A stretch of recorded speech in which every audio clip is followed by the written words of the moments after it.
ঢাকার ধামরাই ঐতিহ্যবাহী শ্রী শ্রী যশোমাধবের রথযাত্রা উৎসবকে কেন্দ্র করে ব্যস্ত সময় পার করছেন আয়োজকরা। রথকে নতুন করে সাজাতে দেয়া হচ্ছে রং তুলির আঁচড়।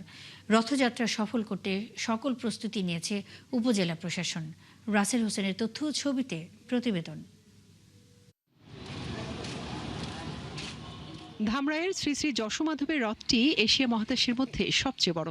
৪০০ বছরের পুরনো ঐতিহ্য। বছর ঘুরে আবারও দ্বারপ্রান্তে রথযাত্রা উৎসব, তাই ব্যস্ত আয়োজকরা। আগামী ১৬ জুলাই শুরু হবে সনাতন ধর্মাবলম্বীদের এই উৎসব, আর তাই রথটিকে সাজাতে নতুন করে দেয়া হচ্ছে রং তুলির আঁচড়। বৃষ্টি উপেক্ষা করেই কাজ করছেন কারিগররা। তারা জানান, উৎসবের ২ দিন আগেই কাজ শেষ করতে হবে।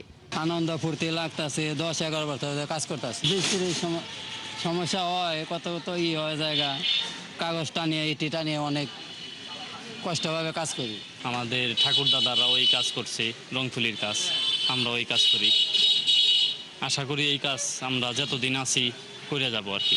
রথযাত্রা উদযাপনে সব প্রস্তুতি শেষ হয়েছে জানিয়েছেন আয়োজকরা। আর সার্বিক নিরাপত্তার বিষয়ে প্রশাসনের সাথে সভা করেছেন তারা। প্রশাসন আমাদেরকে আশ্বস্ত করেছে যে অন্যান্যবারের মতো আনন্দঘন পরিবেশে, উৎসবমুখর পরিবেশে আমরা আমাদের এই উৎসব পালন করব।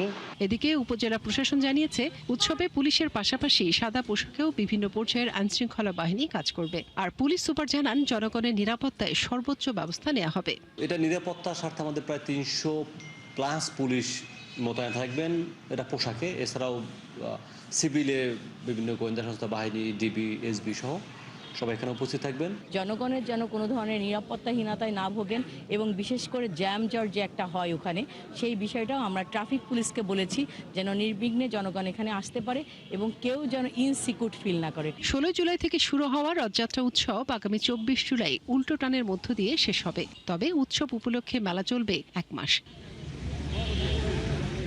মনিরা কাজেরি, ৭১।